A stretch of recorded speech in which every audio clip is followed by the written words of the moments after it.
Okay, guys, we're gonna try this again here. I'm gonna try going live with you guys again here on my phone and getting it on here on my computer. Let me see if this works better.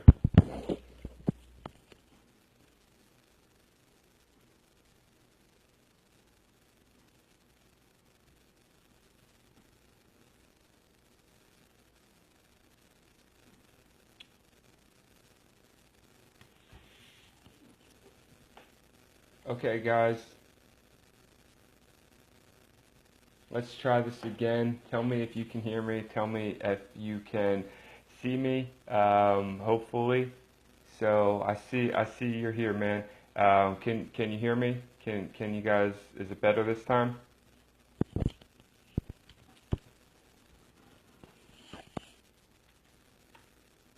It's working now. Okay, cool. So I guess I'm on my phone now. So I canceled the other one, deleted the other one. Sorry about that, guys. I don't know what the issue is on that. I was on my computer. So what's up, everyone? Hello, Yusuf. How is everyone doing? This is a cool group, guys. I'm excited to be here, going live. Awesome. Thank you. I see everybody saying it's working. Welcome back. Appreciate it. Yeah, I'm excited. I'm excited to do this because I've been part of this group now for a couple weeks. Yeah, internet. Yeah, internet sucks. I know. I'm here at home too, so the internet should be good. But as long as you guys can hear me and we're good now. Hello, what's up, everyone? So, what do you guys want to talk about today? I'm here and I wanted to go live, and it's really unscripted. Just wanted to go live in the group and talk with you guys about ecom. I know you had Steven here.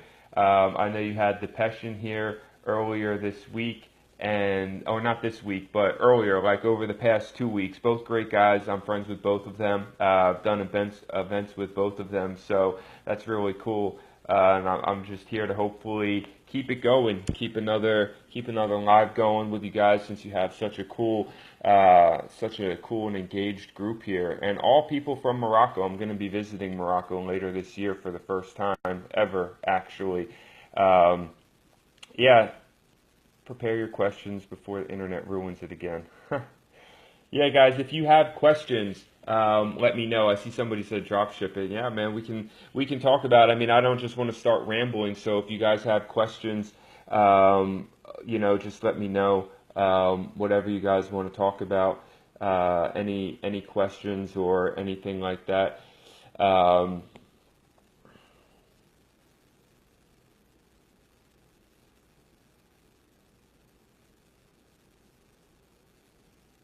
For the person that had the question before on the last live before it got cut off, unfortunately, I didn't have much of an answer for it. Somebody had asked about PayPal limiting their account, and when PayPal does that, I don't really know much of a workaround other than contacting PayPal and trying to get them to work with you.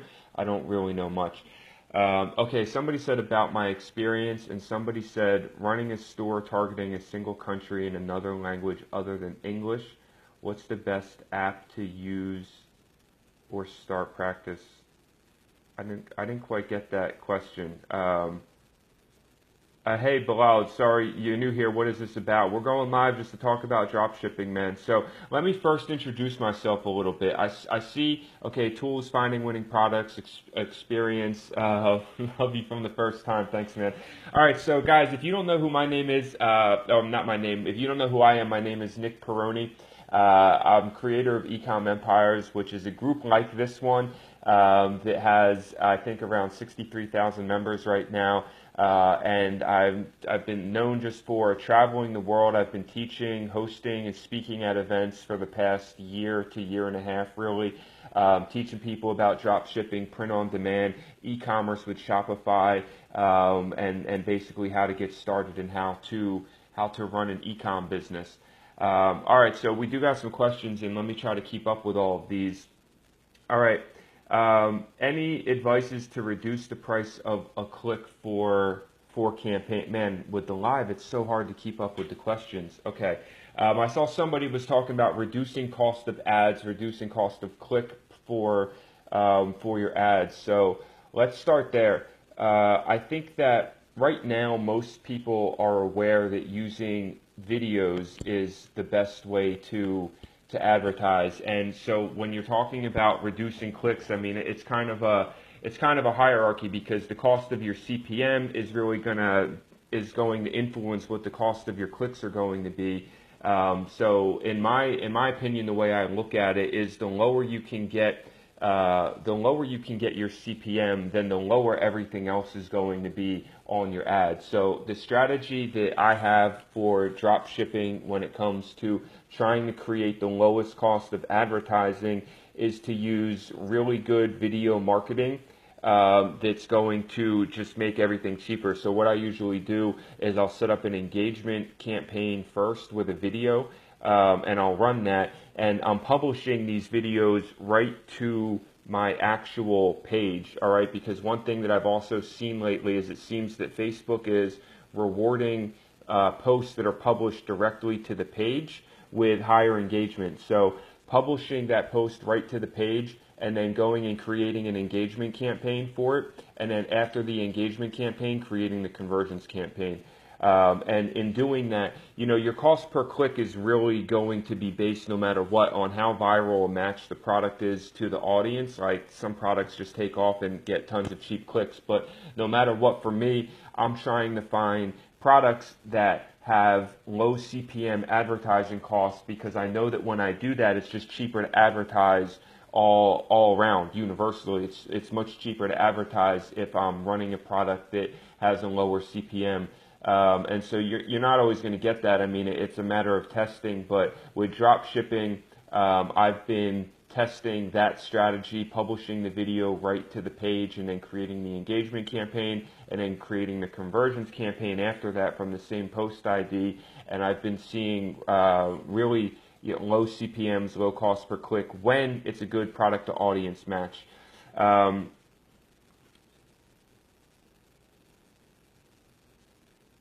Store translation app, okay, with Yusuf. I don't, to tell you the truth, man, I don't know. With the store translation app, I know there's Langify, but Langify is like you have to install, you have to do it page by page. And so I don't know. Store translation is tough. I almost, and actually I'm working right now, not to translate a store, but with translators, and I almost think that the best is to work with an actual translator, like a VA you could find in the country that speaks both languages, because the apps are good, but still you're going to have somebody that understands the translation process anyway, to use apps like Langify that will take each page and translate it over to a language that you upload. So I can't say that I'm an expert in that area, man, but personally, I think that the best solution that I've found in trying to start to branch into translating my content and some of my stuff in other languages is to find like an agency or a VA that can do the translation. Somebody asked, what is drop shipping? I don't know how many new people we have in here on drop shipping, but drop shipping is just arbitrage. You're just selling third-party products. Personally, I believe right now the best business model that you can use is a drop ship plus print on demand hybrid business model. And something that, so drop ship plus print on demand and hybrid in the sense that you're selling both types of products and you're like a general niche type of store so that you're able to sell multiple products. Personally, I think niches geared towards women are always going to be niches that sell better because women spend so much money and they make better long-term value of customers. And niches that can work on Facebook, Instagram, and Google are the types of things that I like to look for in drop shipping. And I still use AliExpress from the start. And then like there's things like CJ Dropshipping, tips about suppliers. I see that question. There's things like CJ Dropshipping that can find you really good deals. We're actually doing the event in China, in Shenzhen, where I want to start making some really good connections with dropship suppliers. But I know that CJ Dropshipping is a really good solution if you're looking to start sourcing products a little bit more directly. All right, guys, if your question didn't get answered, you can always try to repeat it, because I see there's a lot of stuff coming in. POD is definitely still working. I think print on demand is the future, actually. Drop shipping still works really well, but I think print on demand is like the future wave right now. I'm starting to focus a lot of attention on the print on demand industry and where that's headed right now into 2019. And I suggest a hybrid model where you're able to use both print on demand and drop shipping on the same store, because I think that long term that sets you up for success a little bit better. Best place to seek information for an absolute beginner. Yeah, man, I mean, I don't know. There might be some really good information in this group, so I don't know one way or another, but I will say that in Ecom Empires we have a free course, so that's great for beginners. To be able to go in and to just get basic free information on how to start with drop ship and print on demand.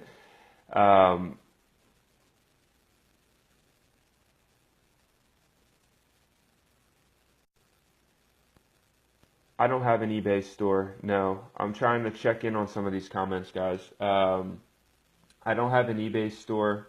I've never used eBay. I've never really been a fan, honestly. And okay, they let you scroll back on these comments a little bit. Influencers for sure. If you have the right niche for influencers, I suggest using that with Facebook. I mean, you can use a great strategy with influencers where you can reach out to influencers and then create custom audiences on Facebook from the traffic you get using the influencers.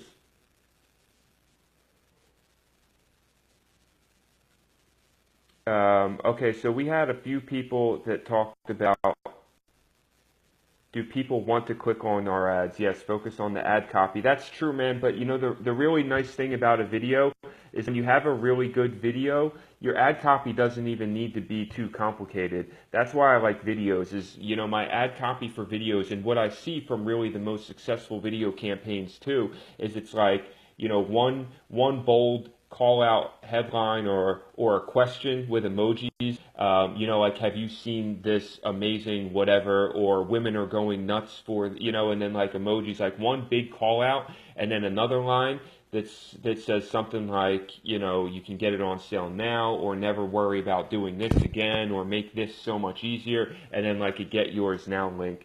So I've typically stuck to like the simple, you know, 2 or 3 line kind of thing. What can I do to improve my skills to get good results from Facebook ads? You know, I think the thing with Facebook ads that is really, really important to remember and understand is that, number one, it's all about having a good offer or a good product. You know, so many people, and I'm not saying this is you, whoever asked this question, but so many people, I see this, they want to like figure out the secret sauce or the secret solution to Facebook ads, and they're like, you know, just tell me, you know, like what is the method? And the reality is, in my experience, Facebook ads is something that when you get into the testings and strategy and scaling, there are like different things that you can do, but for the most part, if you focus on finding really good offers for a really good audience, and so not even necessarily just the product, like yes, you want a good product, but you also need like a good offer around that product, with a good video or something that is really going to display the benefit of that product well. And when you have that, honestly, I don't think the testing strategy needs to be that difficult. You can video as an engagement campaign, and then you run a conversion campaign and split out like 5 to 8 ad sets. You know, just basic purchase conversion for you know, small ad sets, say like at $5 to $10 a day, and you're breaking out, you know, like 5 different audience groups. And you know, like it doesn't have to be more complicated than that when you're creating a good offer and you know that you have a good product match to that audience. Best spy tool, that's tough, man. It depends what you're looking for. I like Facebook Candy if you're talking about like a true spy tool. Facebook Candy is really nice because it has not only the ability to do the Facebook graph search and actually pull data from the Facebook feed based on keywords, but you can also extract user IDs from Facebook. And now they also have like their e-com curated e-com trending products and winning products that they do on there as well. I also like Commerce Inspector. Commerce Inspector is really cool because it shows the top selling products on different Shopify stores. So that can be really powerful because you can go to a Shopify store and see what their best selling products are. Best country, man, I don't believe that there is really a best ad sector is cool too. It's pretty much the same thing as Facebook Candy. Best country, I don't really believe there's a best country.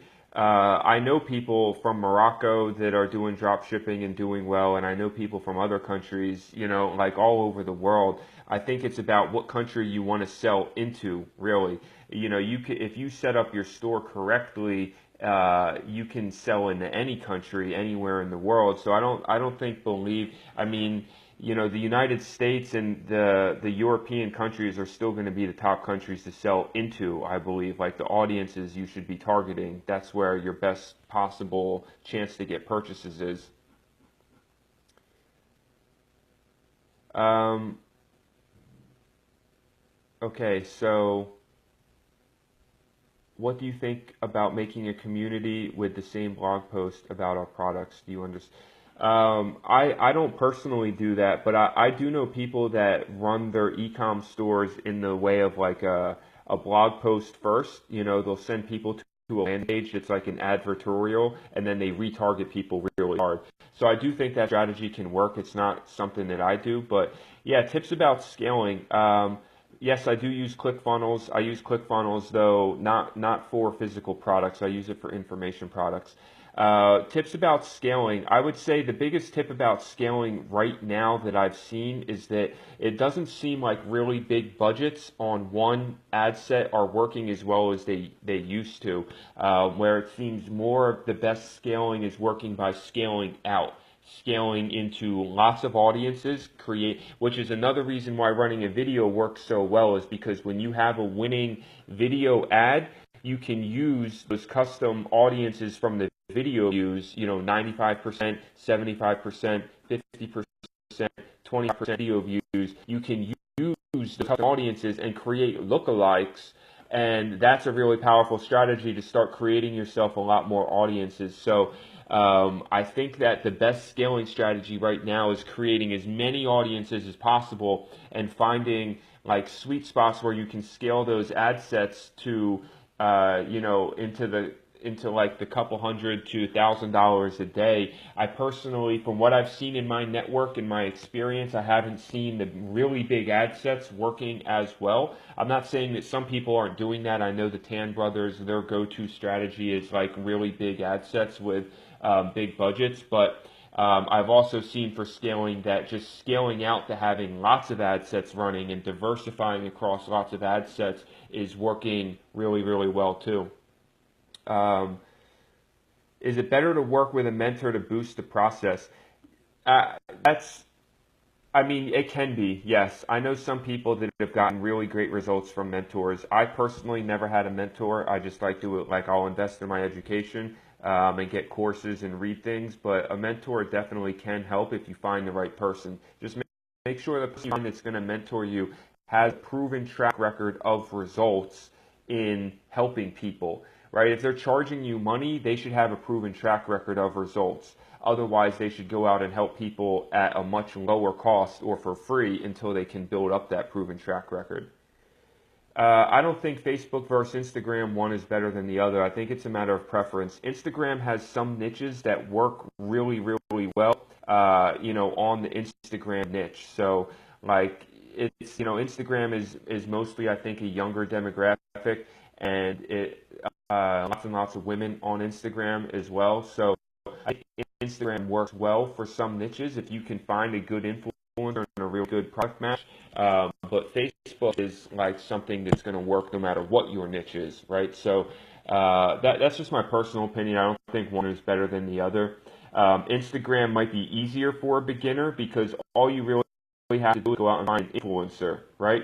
If you go out and find an influencer in your niche and you know you have a good product that that niche would appreciate, then all you have to do is get a shout out and you could start getting sales and traffic really easily. You don't have to worry about targeting. You don't have to worry about an ad budget. You don't have to worry about anything really other than finding a list of influencers that match your niche. And then from that traffic that you gain with Instagram, you could always create your own Facebook custom audiences and then move over to Facebook traffic and Facebook ads from that custom audience that you already have.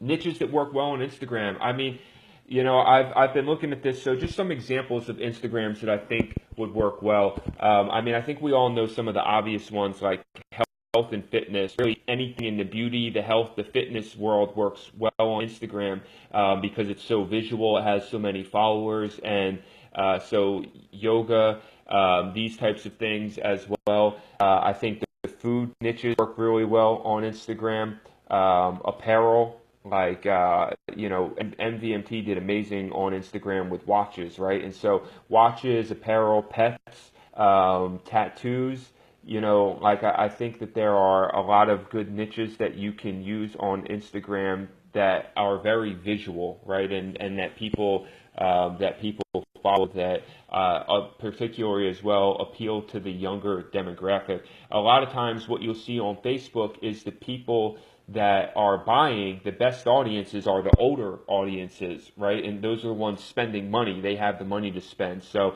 I think there's a little bit of a difference.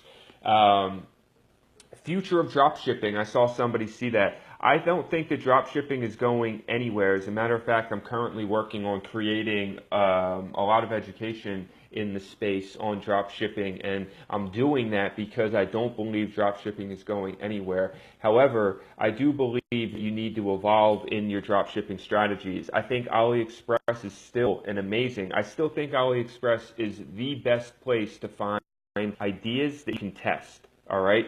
And you don't necessarily need to do your product research there, right? You can research on Amazon or Pinterest or other places, but to actually source a product to test or find the newest products that you can drop ship, I still think that AliExpress is the best place to go. But now there are better solutions to source, like CJ drop shipping, for example, that you can use when you find something. And so you need to evolve your drop shipping in a way that is going to be more consistent for the customers, I think, and really focusing on creating a better customer experience and post-purchase experience. And that's another reason why I think combining drop shipping with print on demand, the hybrid business model I'm calling it, is really one of the best solutions for the long term, because it gives you multiple aspects of your store that allow you to really brand yourself and kind of stick out.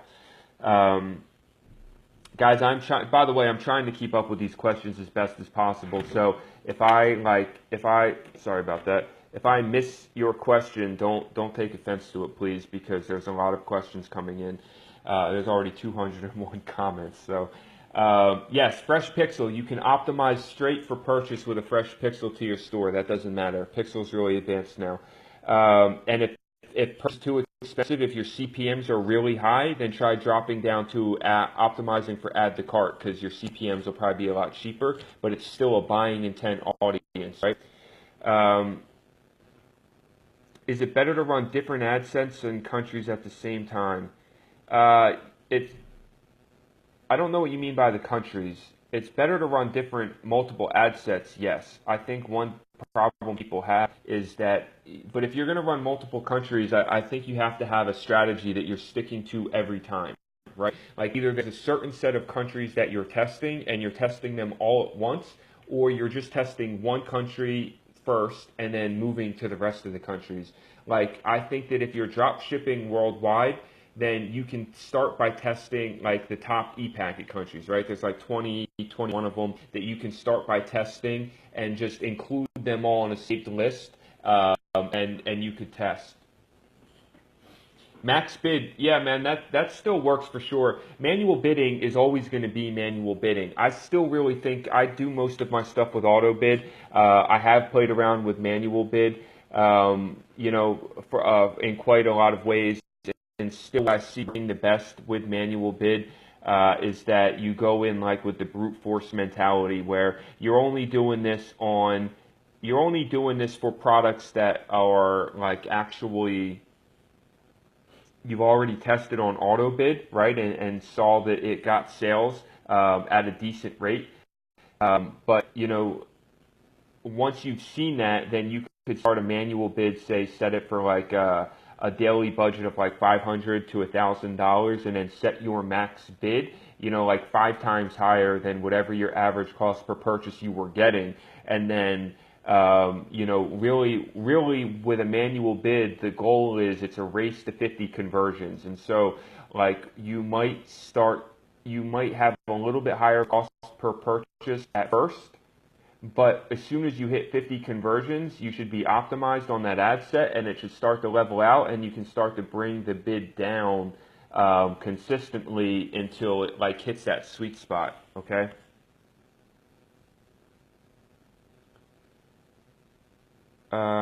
Yeah, CJ dropshipping. That's the one that Hamza just posted for anybody that was looking. All right, I saw. Give me a second here, guys. I saw we had some other questions coming in here. Hooded blankets. There's a couple. WC Fulfillment does hooded blankets. Pillow Profits does hooded blankets. I'm not sure if anybody else does hooded blankets right now. Printful maybe does hooded blankets as well. Phone keeps falling. Hold on. 1,500 enough? Yeah, $1,500 should be enough to get started for sure. The low cost method to collect targeted data for your pixel is to run a video. Run a video to a targeted audience.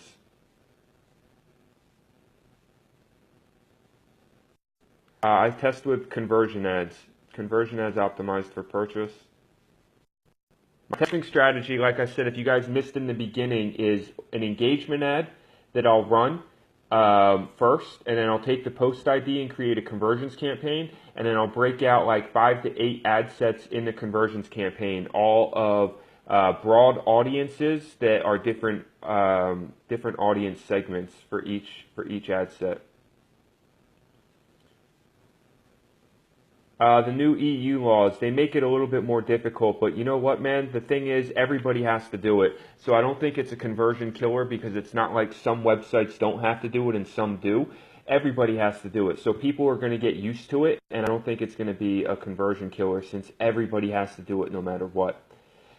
Best strategy to use for this Q4 is to get started now, man. Get your suppliers lined up. No matter what, you've got to test products, right? So go hard now, getting filled up with testing ideas and stuff that you want to start doing. Get some suppliers ready to go in case stuff starts scaling so that you can try to get out in front of it. And yeah, just be ready. Just have your assets ready to go and start marketing now. Start looking for those winners now. Should we keep pages simple? Yes, I like simple pages the best. I think that you can add as much stuff if you want, if it's working, but simple pages still work, so that's always where I start. Excluding Amazon clients from the ad set worth it? Yeah, maybe. I mean, I've heard of people that exclude Facebook admins from their ad sets so that they don't target people that might steal their ads.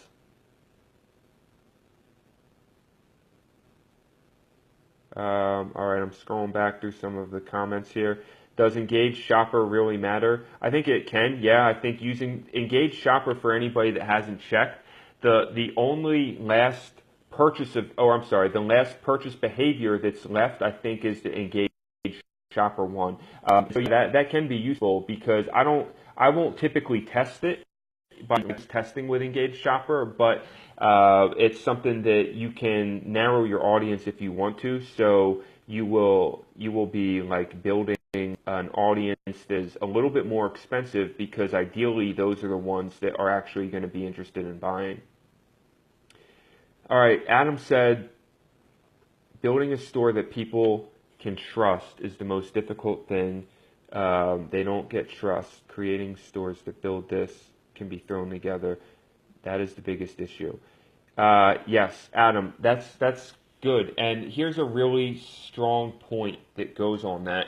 One of the things that is really important to understand right now in any e-commerce business, drop shipping, print on demand, subscription service, whatever you're doing, is that the e-commerce sales cycle is getting longer, okay? And I got this information, Ezra Firestone was the one that was talking about this, and it was really good stuff. He was talking about the idea that the sales cycle, like from here to here, on day one when somebody visits your store, that's the awareness level, right? And they may not necessarily be ready to purchase. Of course, selling impulse type products, right? If you're finding really unique products that are impulse ads, then you will get some people that purchase here at that awareness level. You'll get some people that convert, but that's a low conversion rate, right? Like that's maybe, 1 or 2 people out of 100 are going to buy the first time they see. Everybody else needs to go to an engagement stage where we run retargeting ads to them to try to bring them back. We engage with them with ads over a period of a week to 2 weeks to sometimes all the way out to 3 months, depending on the brand you're building. Ezra Firestone, with their Boom by Cindy Joseph brand, these guys are retargeting over a 3-month period, right? And so the retargeting gets probably less specific and less often as you go. But he said that, from that day 1 point to day 90, 3 months later, the conversion rate increases from 1% to 4%. Right? So there's a really big gap in there where a lot of engagement needs to be happening by running retargeting ads on Facebook, on Instagram, on YouTube, on Google, right? Like that's how you really build a brand. You have to be aware of this idea of multi-channel, multi-device type of retargeting, where they're seeing you in all these different channels. Because remember, people are consuming content on social media. That's where they consume the content, right? So they are only going to your store when they're ready to make a purchase. That's the only purpose of your store, really, is to display the product and to process the purchase. So you have to get the content out to people and create the engagement on social media across the different social platforms that you have to get them to come back to make the purchase. All right, so there's, it's not just about building a store that's convincing. Of course, you do have to build a store that is trustworthy, but really, building a store that's trustworthy, I don't think is all that difficult. If you're following, a model, if you're following a proven blueprint, if you're following a system, it's more about creating that ongoing engagement that's going to get people to come back and purchase.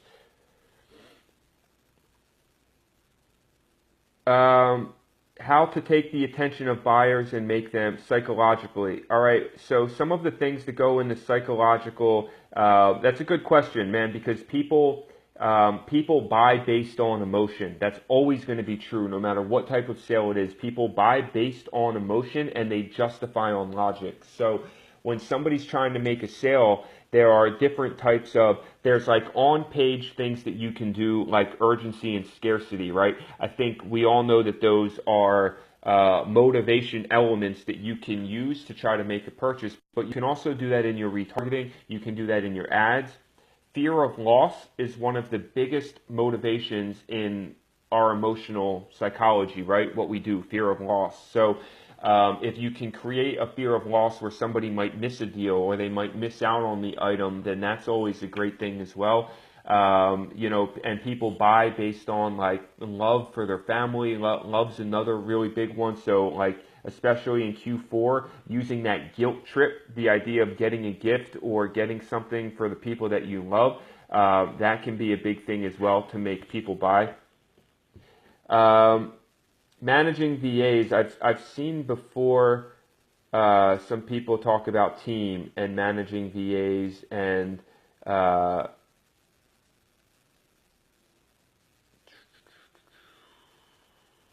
you know, for me, really what that comes down to, the way I manage my team is really been actually through Discord right now. I mean, I use an app called Discord, which is like Slack and Skype combined into one. I mean, I am all over the place when it comes to my communication. I use Skype, I use Messenger, but Discord is where I try to create a process, and then eventually, you know, work with somebody that can like take over that process for you and kind of become a project manager of everything that you're doing. That way you can pass it off a little bit. But really, it's just about, you know, your team is about understanding. You have to understand what your process is, right? You have to understand your system, each piece that works together, from product research to getting the video created or the photo created for the ad, to launching the ad, to getting the product description done, right? You just need to understand each process and how it works together in a system, and then get people on each part of it. That way you can have it so it's constantly moving and constantly flowing.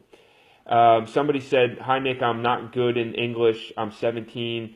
So can you make money online from drop shipping?" Yes, absolutely, man. The beautiful thing about the internet is nobody cares how old you are. Nobody cares what language you speak. All you need to do is learn how to like find a system that you can duplicate with drop shipping. Find somebody that's doing it right.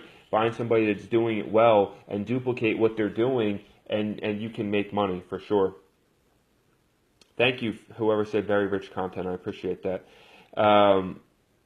Facebook split test, auto versus manual. Now, man, I do auto bid. Look, manual bidding I really look at as a scaling strategy, okay? So no matter what, I test on auto bid. I never test on manual. Manual is more like a scaling strategy to get yourself better prices in the auction and get yourself more consistent sales when you have something that's working and you know that you want to scale it hard, right? Manual bidding allows you to control bigger budgets at higher spend. Manual bidding allows you to brute force an auction. Like, so I think that manual bidding is more of a scaling strategy, in my opinion, right? Manual bidding is not like a secret strategy to get a product to work. It's a strategy that you use when something's already working and you really want to push it to a higher level and you want to have a lot more control in what happens, right? That's why it's called manual bidding. It requires a lot of like attention. You got to watch it closely, otherwise you could lose your shirt. Manual bidding as well. Difficult to find people who help others. I appreciate that, man. Thank you. Suppliers, I see this question came up a lot. For anybody that missed it the first time, I recommend right now CJ Drop Shipping. I saw somebody posted it in there. Yeah, welcome Depeche. I saw him on there as well. For some reason he's showing up on like my little screen here. I don't know what that means though. But welcome Depeche, man. All right, so what do you think about cartoon videos for products? I think that can work with info products and services, man. I've used a 2D animation video before for a software service that I've marketed and sold into the six figures, but I don't think personally that it works as well for e-com products. E-com products, I think you typically want like live demonstration type videos that actually show the product being used.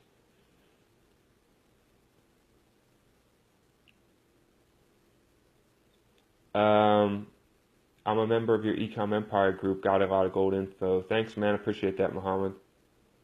Is it better to work with one niche on your store or many? So that goes back to my hybrid theory. I like the idea of finding like a really good category, okay? A good category. So let me guys give you my personal. I'm actually going through this process right now because I'm working on building a. This is actually top secret info. I'm working in the early stages of working to build a new and better print-on-demand app for Shopify, and I'm partnering with a multi-million-dollar company that is already in this space, and we want to develop an app. So we're looking at a niche to build like a case study store to show this app and create some education around it. And so when I look for a niche, there's a couple things that I look at. All right, number one, I want it to be a niche that can be both drop shipping and print on demand. All right, this is me personally. Okay, there's a lot of ways to choose a niche, but personally, if I'm looking at building a Shopify store, I want it to be a niche that can be drop ship or print on demand. That can be something where the products could be sold on a store, or if I wanted to, I could build a funnel around one product. I want it to be a niche that could work on Instagram, Facebook, and Google Shopping, like all three, ideally, so that I have multiple traffic channels. And I want it to be a niche that is predominantly going to be women buyers, because I know that women spend money, they like to shop, and they are good lifetime value customers. All right. I also want it to be a niche large enough in size that has both a keyword search volume on Google and has a good Facebook audience with a lot of sub-audiences in the audience manager. So those are some of the things that I look at as an example to something like that.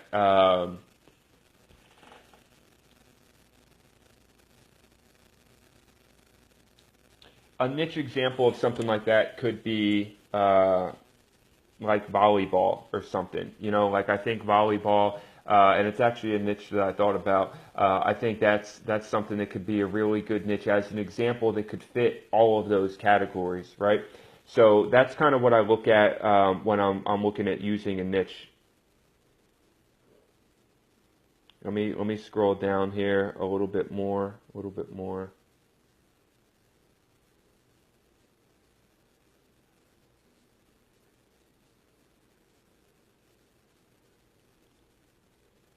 Yeah, hey, Depeche. Yeah, man. Actually, so people I can see saw his comment. We need to do something in Morocco. I am, and I think he left. I don't think Depeche is on here anymore, but I do have something. I can link up with you after this about that, because I do have something planned for Morocco that I'm still haven't announced yet. Insights on product research. I've seen product research asked a few times. You know, guys, the thing with product research is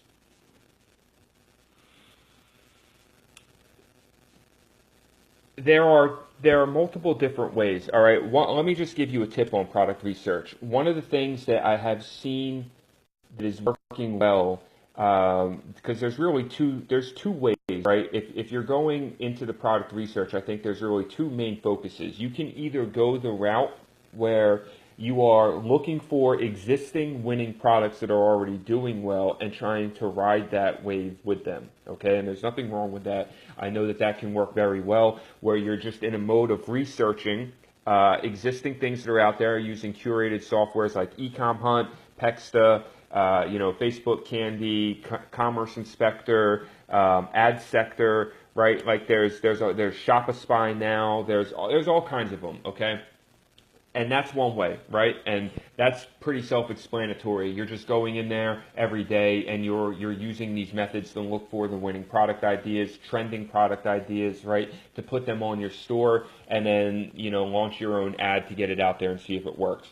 I don't think there's too much to say about that, because we all understand that process, and it's really just a numbers game of testing enough things until you find something that works. The biggest thing with that is find a unique marketing angle, I think, is the most important thing. I had an interesting conversation saw an interesting conversation anyway with somebody that was like, okay, they were talking about Ecom Hunt, and they were talking about a product that was on there that was a popular product that a lot of people were trying to sell, but they were able to sell because they took a completely different angle and created like a whole different, like everybody was basically going to this product and copy and pasting exactly what the one store was doing, where then somebody else came in, finding a unique angle to it, found a different way to present it, a different offer, right? Like there's a difference between a product and the offer. The offer is the overall idea you're creating around it.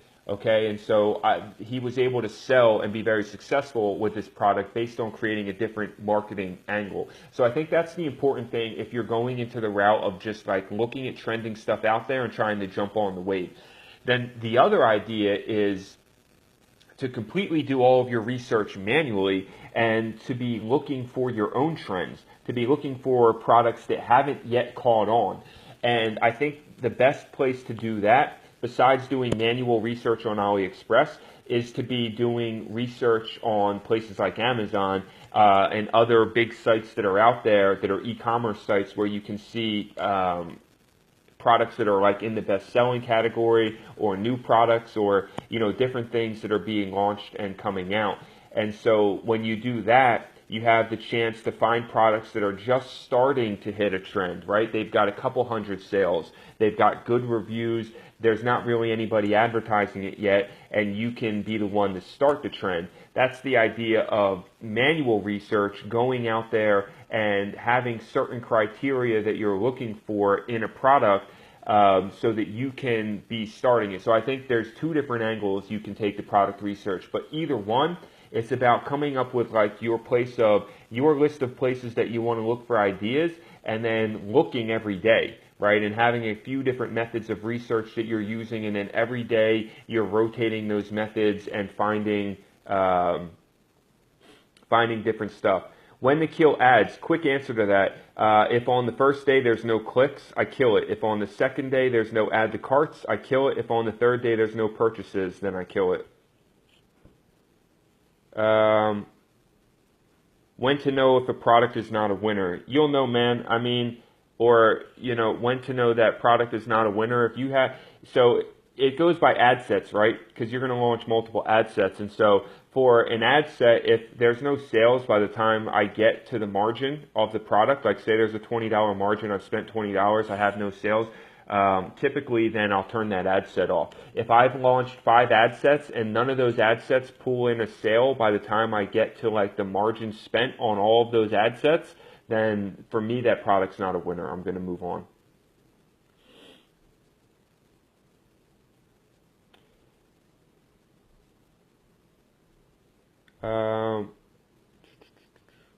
How to write ad copy that sells. All right, that depends, man. In e-commerce, I generally don't think we need complex ad copy. Okay, so I do know how to write ad copy that sells, but I don't want to be over confusing or complex here, because I keep my ad copy very simple when it comes to e-com products. All right, because the video does the selling. And the only time I'm not running a video ad in e-com is if it's a print-on-demand product. And in that case, with a print-on-demand product, then what sells it is the actual item itself, right? It doesn't need a video, because print-on-demand is very what you see is what you get. So in either situation, I don't really see the need for like very complicated or detailed ad copy. But the way to write ad copy that sells is to think about the outcome.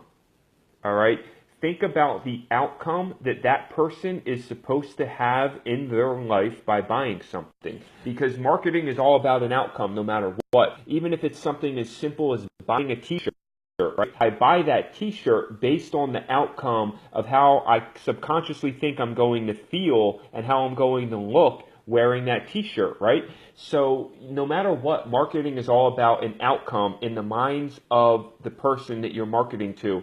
And so the best way I think to write ad copy that sells is to think about, you have person over here, right, where they're at now, and then you have them over here, which is the idea of the outcome. So like, what are they supposed to feel at this outcome? And then thinking about your ad copy in the middle. Once you understand the outcome, you think about the ad copy of how do I create a story here? How do I get them to understand and believe that they get this outcome by where they're at now, right? So that's simple with an e-com product though, right? Because if it's a t-shirt, for example, the outcome is something that they can feel based on seeing it and if they like the message or the design.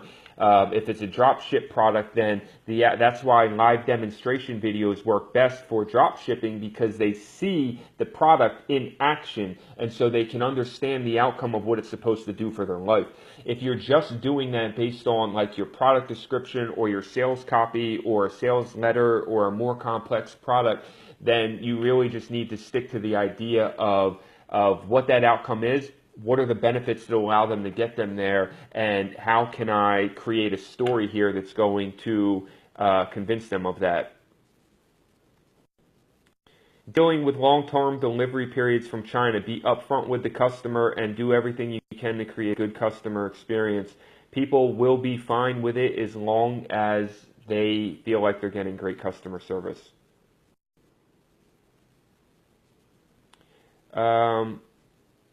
Let's go. I'm going to keep going, looking at some questions here.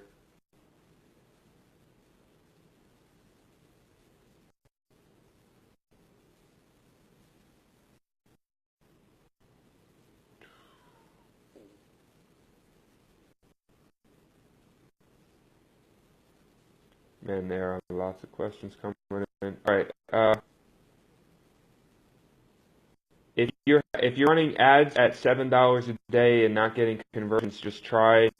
I mean, there's a lot that could be going on there, man. But you can still, small budgets still work. So I don't think it's the budget. All right. I think it's either the products you're testing or the way that you are setting up your audiences.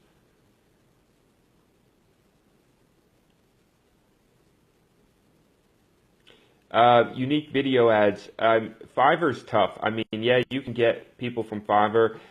Personally, I would look inside e-com groups and try to find somebody that you know, ask them for a few samples and see. There are people out there. It takes a while. It took me a long time to find somebody for videos, but there are people out there that have that skill. It's just kind of a matter of searching around until you find someone. I don't really have a better answer than that, to be honest. It took me a little while to find somebody.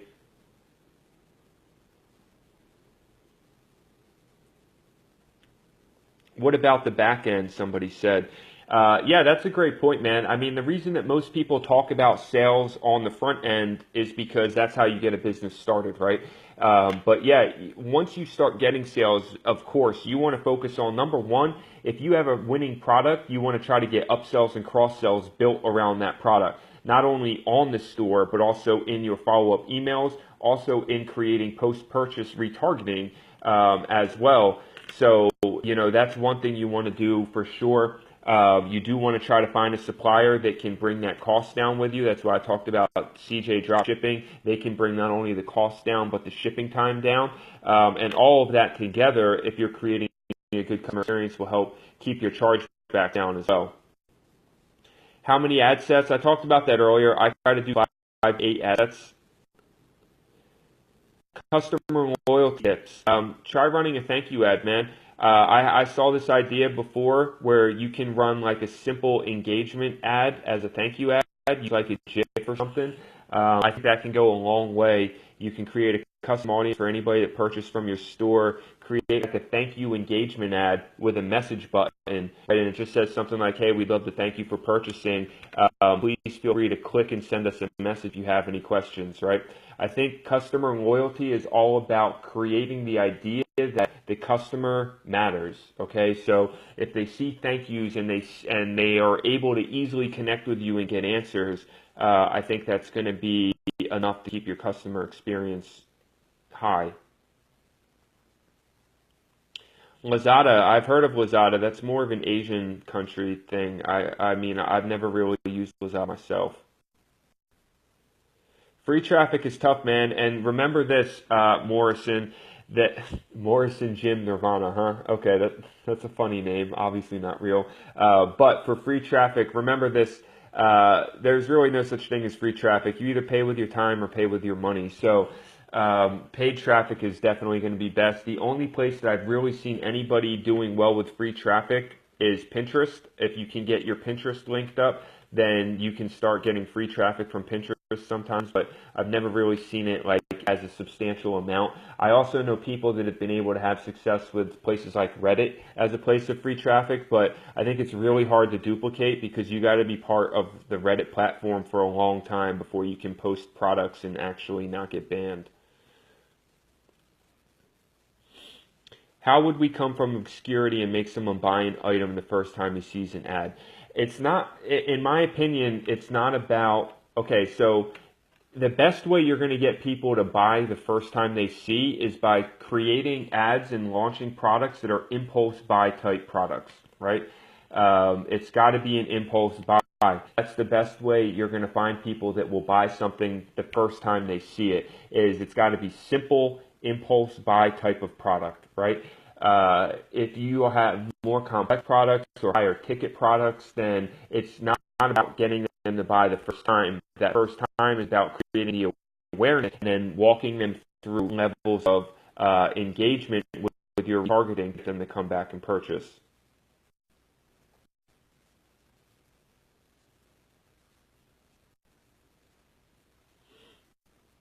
Google Shopping ads can certainly work for dropship products. I think that if you are choosing dropship products that you want to run with Google Shopping ads, it's more based on search volume, right? So look for products that have search volume on Google keywords. Thanks, Zach. I appreciate that, man. Sakai. Maybe it's Sakai. I'm not sure on the pronunciations.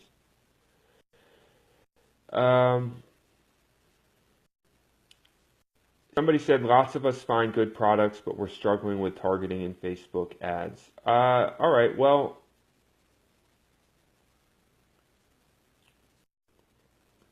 here's the thing about targeting with Facebook ads. I keep it pretty simple. Okay, so say, for example, you have a kitchen product.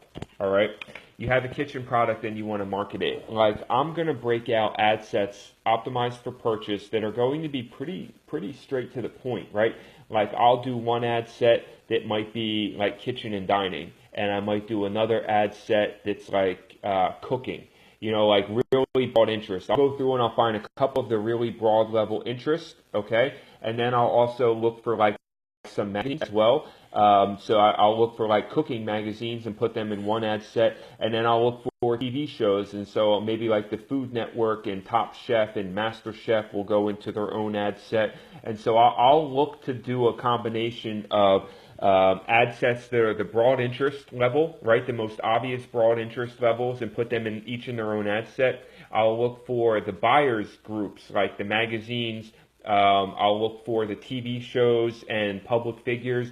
And what I'm doing is I'm taking the similar interests, right, and breaking them into different ad sets. And then I'll do like 5 to 8 ad sets, launch them all at $10 a day. And the ones that stick and start getting sales, those are the ones that you focus on and try to scale by duplicating them. 3 most important KPIs to judge your product is the winner. All right, well, number 1 is sales, right? Of course, if you're talking about actually being a winner, then yes, sales comes first because you have to be getting sales. And I would say that before scaling, you want to make sure you're getting sales at least a profitable 2 times to 5 times return on ad spend. All right, so you have to be getting sales for it to be considered a winner, and the ROAS has to be at least 2 or higher, right? 3 or higher, but at least 2. The other thing I think that you're going to look through is the CTR. I like to see my click-through rate to be like at least 1% or higher, and I like to see that my CPM is $20 or under. Okay, I wouldn't say those. They may not necessarily be the 3 most important, because really, you know, when you're talking overall through your funnel, I think the most important things are going to be your cost per purchase, your average order value, and your conversion rate, right? I think those are going to be the 3 most important metrics that are your funnel-wide metrics. But when it comes to scaling, I think you're looking at your cost per purchase, your click-through rate, or your cost per click, like either one, and then your cost per impressions to determine on being able to scale.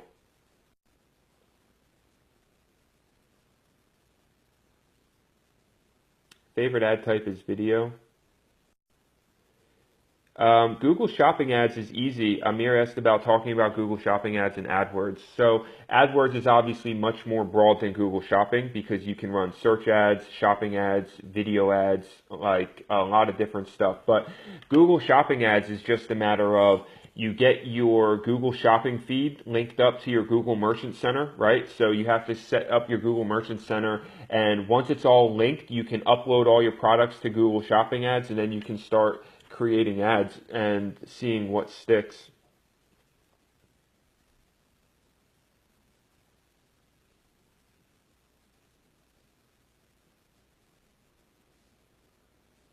Buying on impulse means that somebody sees a product. So somebody asked about impulse buy. It means that somebody sees something and it is unique enough and has like a wow enough factor, like a wow factor, like, oh wow, that's so cool, or man, that's so cool, I need that, right? It has something like that is going to be impulse enough. Plus, it has to be a low enough cost that they don't even have to think about it, right? So, for example, a viral product just very recently was the 3-piece slicer kit. All right, for you guys that saw it, it was a set of 3 different vegetable and fruit slicers that people could buy for their kitchen. So there was a really cool video for it, right? And it was an impulse buy because people saw the video. It was a unique, innovative product that you can't just like go over here and get or go to your local Walmart and get, right? It was a unique, innovative product that you don't see anywhere else, and it had a really good video. And when you click to the store, it's got a really fair sale price, right? Like the sale price is low enough that somebody can just be interested, impressed, find it unique, visit the page, find it cheap enough, and go right through the process, and you can get a lot of purchases on the front end. That's what I mean by an impulse buy. Refund policy. I mean, you have to have a refund policy. Definitely have, 30-day refund policy. But the way that I deal with refunds is I try to make the refund like the last possible resort, right? I would much rather break even than have to refund. So I will always, because usually somebody wants a refund based on a reason, either defective item, missing item, shipping time. So normally I will deflect, and first I'll try to send them a new item or offer them a partial refund before getting to the point of offering a full refund.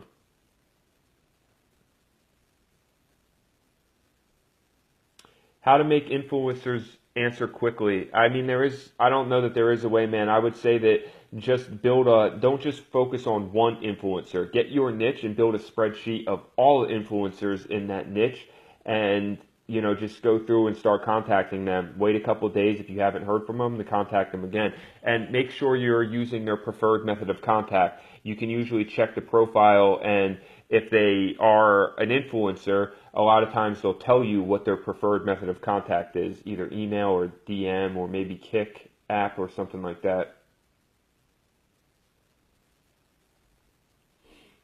Top 3 books on business or mindset. I would say The Science of Getting Rich, mindset book, one of the best books on mindset I think that I've ever read. Also really short and easy to digest. The Blue Ocean Strategy, on just a business book on strategy that's amazing, that really opened my mind in a way that no other business book has. And Scientific Advertising, on just understanding marketing and human psychology. I would say that those are probably my top 3. Plus, anything that Jay Abraham ever wrote is also in my top list as well.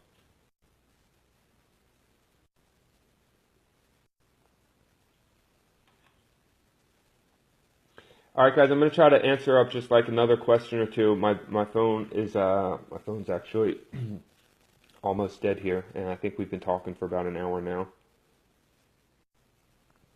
Maybe we'll schedule a new live out there in the future. I told Wahib I'm not going to make a full announcement now, but I am going to be coming to Morocco, actually coming to Morocco in November for a mastermind in Marrakesh. I'm going to be hosting my first Moroccan mastermind in Marrakesh, so maybe we can do another live here in a few days to a few more of these questions and announce that mastermind as well, since I think, I'm hoping there'll be a lot of people interested here in attending, because I'm excited about doing a Morocco mastermind. I'm excited about seeing Morocco, seeing Marrakesh. I'm going to be speaking at the AAS Summit, the Arab Summit. I'll be speaking it as well on November 1st, 2nd, and 3rd. So I'm excited about that. And then I'm doing a mastermind the following weekend. Any advice on personal development? Yeah, focus on early, man. I think that too many people get started and they don't focus on it, and then they want to focus on it later. The first couple years of my development as an entrepreneur was all personal development. Jim Rohn, Jack Canfield, Les Brown, Tony Robbins, Jay Abraham. You know, these guys all have fantastic books and audios, and Bob Proctor, right?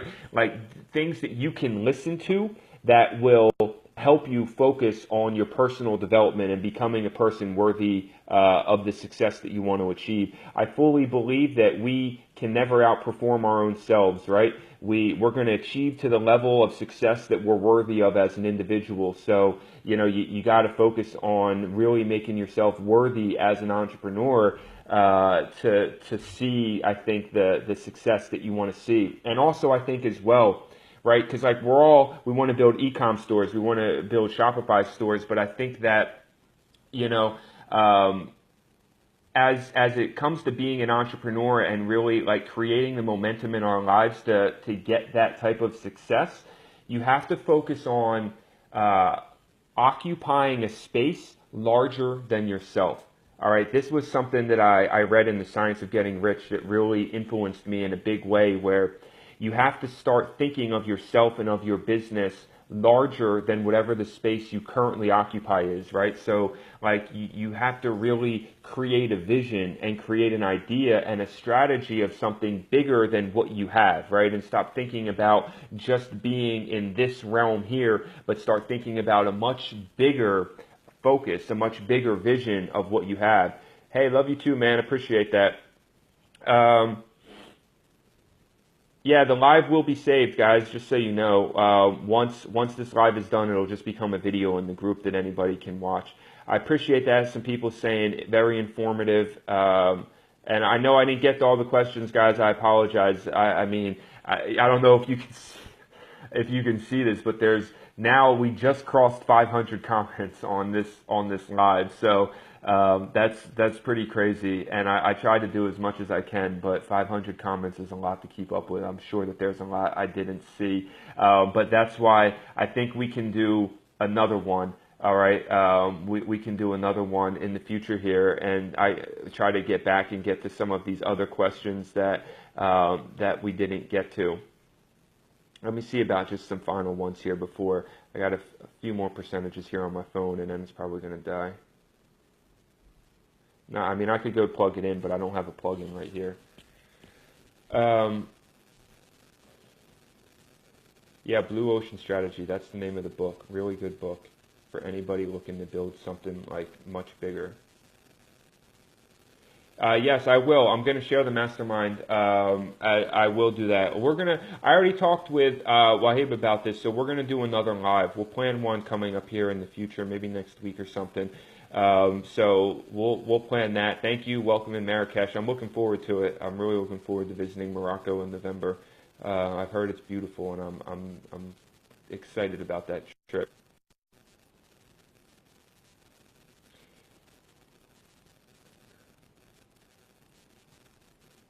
I appreciate it, guys. I'm seeing a lot of thanks and respect and people. How do you build momentum? Great question, man. One day at a time. Honestly, the best, we're going to end with that, I think, too, because I see mostly people now are just saying thanks and respect, and I really appreciate that, guys. Building momentum, in my opinion, is all about creating a chain of events, all right? And the best advice I ever heard came from Jerry Seinfeld. If you guys know who he is, really famous comedian, and now he's worth almost $1 billion based on creating one of the most successful sitcoms of all time. And what he said is, his core function to become good as a comedian, right, is they write. They have to write skits. They have to write their jokes. They have to write their scenarios that they're going to use to make people laugh.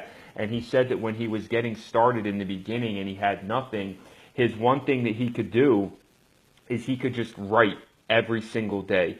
Every single day he could write, and what he did is he had a calendar, like one of those big calendars, that has all the days printed out in a box for each day of the month so you can write your notes in. And so he had one of these big calendars, and what he did is every single day that he wrote something, even if just a little bit, he put an X in that calendar day. And eventually, by doing this, he created a chain of X's, and it got to the point where he was motivated simply not to break the chain, right? And so he created consistency in his life that no matter what, every single day, he made sure to sit down and write. He made sure to sit down and work on his craft, because he got to the point where he was looking at a calendar of all these X's. He made it visual, right? He was looking at a calendar with all these X's in it, and he didn't want to break that chain. He didn't want to see one day where he didn't work on his craft even for just a little bit. I think that's the best way to create momentum in any business, in anything you're trying to become good at, is to create a chain of events and create that consistency.